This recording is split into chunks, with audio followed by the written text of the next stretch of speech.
अब देखिए जो हमें प्रैक्टिस के लिए क्वेश्चन दिए गए हैं बहुत ही आसान है। अब इनका उत्तर दीजिए। अब हमें इनको आंसर करना है। वर्ग चिन्ह, वर्ग चिन्ह क्या होता है अभी आपको बताया था ना। एक्स आई हम कैसे निकालते हैं, देखिए बराबर है हाफ, जो बटे में 2 है उसको यहाँ पर आगे लिख दिया गया है। तो यहाँ पर हम क्या लिखेंगे, ऊपरी वर्ग सीमा, यहाँ आप लिख दीजिए ऊपरी वर्ग सीमा जमा निम्न वर्ग सीमा। ठीक है, इन दोनों के सम को अगर हम 2 से डिवाइड करते हैं यानी कि इसका जो एवरेज होता है वो वर्ग चिन्ह होता है। क्योंकि यहाँ पर हाफ पहले ही लिखा है तो आपको ब्रैकेट में सिर्फ ये लिखना है ऊपरी वर्ग सीमा जमा निम्न वर्ग सीमा। क्लियर। अब सेकंड क्वेश्चन देखिए, दिए गए आंकड़ों यानी कि जो आंकड़े आपको दिए गए हैं इसका परिसर ज्ञात करना है। परिसर हम कैसे ज्ञात करते हैं, अधिकतम आंकड़ा माइनस न्यूनतम आंकड़ा। अब इसमें देखिए सबसे बड़ी वैल्यू कौन सी है, 255। 255 सबसे बड़ी संख्या है और सबसे छोटी संख्या कौन सी है, 103।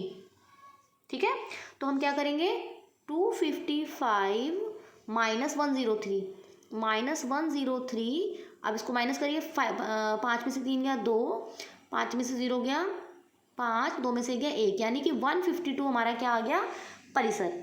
थर्ड, केंद्रीय प्रवृत्ति के तीनों मापों के बीच अनुभवजन्य यानी कि इम्पीरिकल फॉर्मूला क्या है, संबंध क्या है, हमने भी पढ़ा था ना।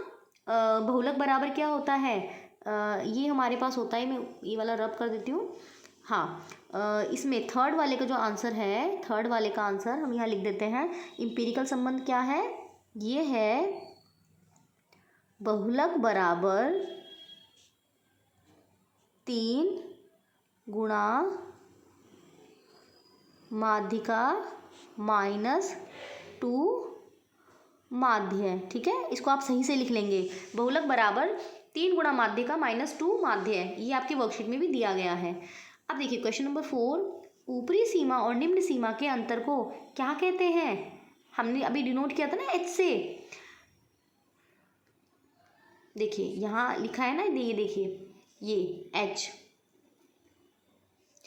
यहाँ देखिए एच यानी कि वर्ग माप। ऊपरी सीमा माइनस निम्न सीमा को क्या कहते हैं हम, वर्ग माप। तो हम यहाँ पर लिख देंगे अंतर को हम क्या कहते हैं, वर्ग माप। ठीक है, और एच से हम इसे रिप्रेजेंट करते हैं। अब नेक्स्ट क्वेश्चन देखिए, प्रथम 5 अभाज्य संख्याओं का माध्य ज्ञात कीजिए। तो सबसे पहले तो हमें पता होना चाहिए कि अभाज्य संख्या क्या होती है। अभाज्य संख्या को हम इंग्लिश में कहते हैं प्राइम नंबर। ठीक है, और ये क्या होता है, अभाज्य संख्या वह संख्या होती है जिसके सिर्फ और सिर्फ 2 गुणनखंड होते हैं। एक तो वह स्वयं संख्या और दूसरा गुणनखंड कौन सा होता है, 1। जैसे कि फॉर एग्जाम्पल सबसे छोटी अभाज्य संख्या कौन सी होती है, 2, है ना।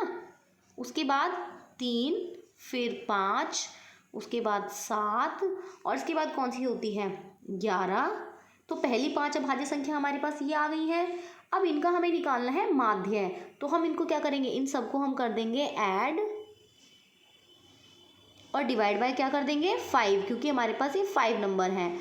अब इनको आपको क्या करना है, सॉल्व करना है। तो सॉल्व कर लेते हैं। 2 और 3 कितना हुआ, 5, 5 और 5 कितना हुआ, 10, 10 और 7 17, 17 और 11 कितना हुआ, 17 और 1 18, 10 28। क्लियर, तो 28/5। अब इसको आप सॉल्व करिए, 28 को भाग करेंगे जब हम 5 से तो कितना आंसर आएगा, 5 पंजे 25। ठीक है, बचा कितना, 3।